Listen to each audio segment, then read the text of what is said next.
இந்திய இளைஞர்களே விழித்தெழுங்கள், டில்லி நோக்கி செல்வோம். நம்மை ஊமைகளாய், அடிமைகளாய், நாயினும் கீழானவர்களாய் ஆட்டிப் படைக்கும் வெள்ளை அதிகார வர்க்கத்தை டில்லி வைஸ்ராய் மாளிகையிலிருந்து விரட்டி அடிப்போம்.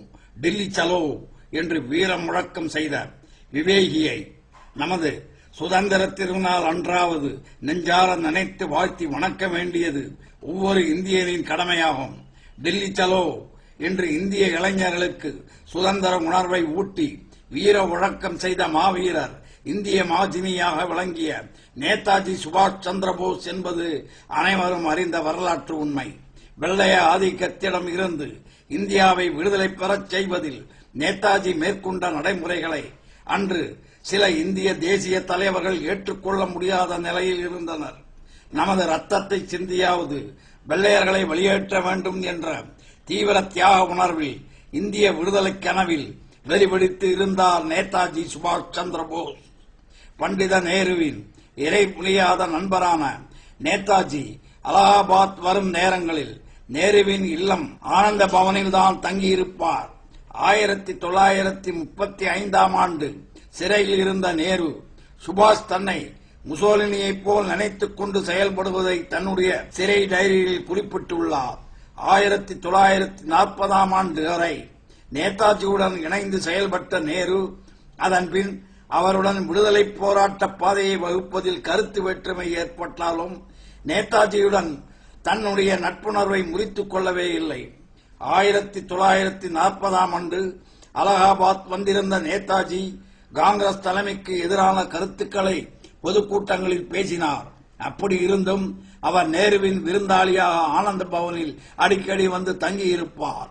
உலகப் போர் நடைபெற்றுக் கொண்டிருக்கும் அந்த நேரத்தில் பிரிட்டிஷ் அடிமை தலையிலிருந்து இந்தியா விடுதலை பெற தனக்கு உதவி செய்யும் நாடுகளுக்கு ஒத்துழைப்பு கொடுக்க போவதாகவும் நேதாஜி கூறினார். 1941ஆம் ஆண்டு ஜனவரி மாதம் யாருக்கும் தெரிவிக்காமல் இந்தியாவிலிருந்து பெர்லின் சென்றார் நேதாஜி. அங்கிருந்து ரோம், டோக்கியோ போன்ற நாடுகளுக்கு சென்று இந்திய விடுதலைக்கு ஆதரவை திரட்டினார். கல்கத்தாவில் உள்ள தன் இல்லத்தில் இருந்து திடீரென்று வெளிநாடு சென்ற நேதாஜியை காணாமல் தவித்த அவரது லட்சக்கணக்கான தொண்டர்கள் அவரது வீர உரையை வெளிநாட்டு வானொலிகள் ஒலிபரப்புவதை கேட்ட பின்பே மகிழ்ச்சி அடைந்தனர். ஹிட்லர், முசோலினி, டோஜோ போன்ற வெளிநாட்டு தலைவர்களை சந்தித்து இந்திய விடுதலைக்கு ஆதரவு திரட்டினார் நேதாஜி. தன்னை இந்தியாவில் காண முடியாமல் விடுதலை வேட்கையில் ஊறி திளைத்துக் கொண்டிருக்கும் தன் லட்சக்கணக்கான தொண்டர்களுக்கு அவர் வானொலி மூலம் பேசிய உரை தேனாக இனித்தது. இமயமலையையும் இந்திய புனித நதிகளையும் ரத்தத்தின் ரத்தமான என் உடன்பிறப்புகளையும் விட்டு விலகி நான் மேலை நாடு வந்திருப்பதன் வரலாற்றை நீங்கள் நன்கு அறிவீர்கள். டில்லியிலே கோலோச்சும் வெள்ளையர்கள் நம் ரத்தத்தை குடித்து நம்மை அடிமைகளாக்கி ஆனந்தப்பட்டுக் கொண்டிருக்கிறார்கள். அந்த கூட்டத்தை விரட்டி அடித்து நாம் டில்லி நோக்கி செல்ல வேண்டும். அவர்கள் சிலர், நாம் பலர் நம்மிடையே உள்ள ஒற்றுமையின்மையை பயன்படுத்தி நம்மை சிறுமைப்படுத்தி வாழ்ந்து கொண்டு இருக்கிறது அந்த கூட்டம். டெல்லியிலே கோலோச்சும் அந்த கொடியவர்கள் கூட்டத்தை நாம் கிழித்து எறிய வேண்டும். நம்மை அடிமைகளாக்கி நம் ரத்தத்திலே அவர்கள் உல்லாச வாழ்வு வாழ்ந்து கொண்டிருக்கிறார்கள். இதற்கு நாம் அகிம்சையை கடைபிடித்து வெற்றி காண முடியாது. பாரதத்துக்கு பரங்கியர்களிடமிருந்து விடுதலை கிடைக்க வேண்டுமானால் நம் ரத்தத்தையும், ஏன் நம் உயிரையும் கூட தியாகம் செய்ய தயாராக இருக்க வேண்டும். அதற்கு உங்களுக்கு வழிகாட்ட நான் விரைவில் வந்து விடுவேன். நமக்கு வெற்றி கிடைக்கப் போவது நிச்சயம். இந்திய விடுதலை ஒன்றே நமது தாரக மந்திரமாக இருக்கட்டும். நேதாஜியின் வீர உரை அவரை பின்பற்றும் இந்திய தேசிய படை வீரர்களுக்கு புத்துணர்ச்சியை ஊட்டியது. நேதாஜிக்கு எதிரான போர் பிரச்சாரத்தில் பிரிட்டிஷார் ஈடுபட்டு வந்தனர்.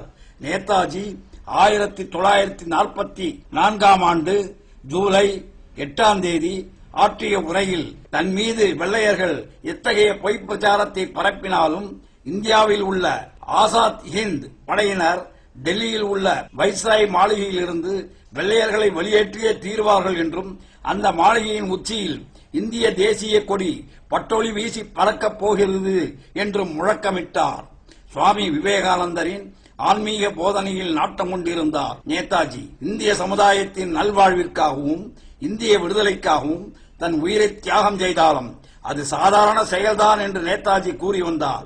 அவரது சிந்தனைகள் இந்திய விடுதலையை தவிர வேறு எதையுமே சிந்திக்கும் நிலையில் இருந்தது இல்லை. விமான விபத்தில் ஏற்பட்ட அவரது மறைவு இந்தியர்கள் அனைவரையுமே திடுக்கிட வைத்தது. நேதாஜி பயணம் செய்த விமானம் தீப்பற்றி எரியும் நேரத்தில் கூட தான் தப்பி விடுவோம் என்ற மனந்தளராத நிலையிலேயே இருந்தார். நேதாஜியுடன் அவரது விமானத்தில் பயணம் செய்த காலினர் ஹபீப் ரஹ்மான் என்பவர் நேதாஜியின் மனந்தளராத வீரத்தை நேரில் கண்டார். அவர் அதை விவரித்து சொல்லும்போது 1945 ஆண்டு 10ஆம் தேதி நேதாஜி பயணம் செய்த விமானத்தில் நானும் பயணம் செய்து கொண்டிருந்தேன். டைக்கு என்னும் இடத்தில் மதியம் 2 மணி அளவில் ஒரு மலை மீது விமானம் மோதி நொறுங்கியது. விமானம் நொறுங்கி அதிலிருந்து பெட்ரோல் நேதாஜியின் காக்கி ராணுவ உடை மீது தெளித்து அதுவும் தீப்பற்றிக் கொண்டது. நேதாஜி கொஞ்சம் கூட பதறாமல் புஷ்கோட்டின் பெல்ட்டை அகற்ற முயன்றார். முடியவில்லை. அவர் முகமெல்லாம் தீப்பிடித்து தரையில் விழுந்தார். நேதாஜியை உடனடியாக மருத்துவமனைக்கு கொண்டு சென்ற ஜப்பானியர்கள் அவர் உயிரை காப்பாற்ற இமாலய முயற்சி செய்தும் பயனளிக்கவில்லை. நேதாஜி அருகில் இருந்த கானில் ஹபீபிடம், என் முடிவு நெருங்கிக் கொண்டிருக்கிறது. என் வாழ்நாளையே இந்திய சுதந்திரத்திற்காக அர்ப்பணம் செய்திருந்தேன்.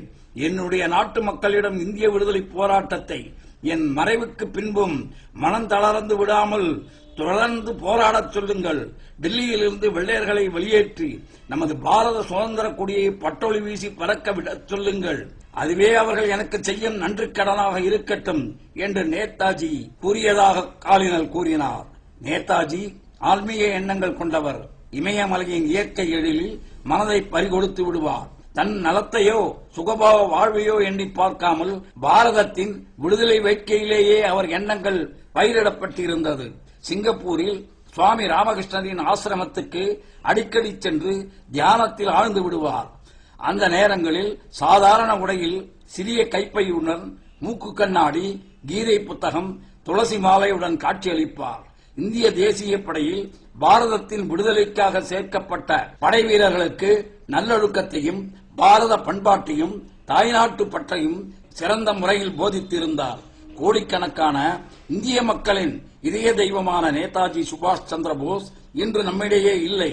ஆனால் அவர் ஊட்டி வளர்த்த தேசப்பற்றை நம்மவர்கள் மறந்துவிடக் கூடாது. நேதாஜி தன் உயிரை பணயம் வைத்து பெற்றுத் தந்த சுதந்திரத்தை பகைவர்களிடம் பறிகொடுக்காமல் பாதுகாப்போம் என்று நாம் ஒவ்வொருவரும் சபதம் ஏற்க வேண்டும். தாய்நாட்டுக்காக உயிரை கொடு என்று நேதாஜி கூறிய கடைசி வார்த்தைகளை காப்பாற்றுவதே நாம் அவருக்கு செய்யும் நன்றி கடனாக இருக்கும். இந்திய சுதந்திரத்தை குறித்து மகாகவி பாரதியார் கூறிய வார்த்தைகளை எண்ணிப் பாருங்கள்.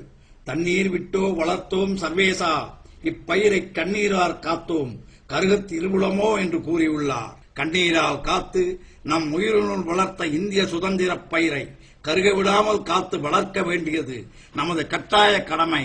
தன் வீட்டையும் தன் குடும்பத்தையும் மறந்து தாய்நாட்டுக்காக உழைத்து தன் இன்னுயிரை பாரத விடுதலைக்காக பலியிட்டுக் கொண்ட தியாகி நேதாஜி சுபாஷ் சந்திர போஸின் வார்த்தைகளை நாம் நெஞ்சில் நினைத்து பாரத சுதந்திர பயிரை பாதுகாப்போம் என்று சபதம் ஏற்போம்.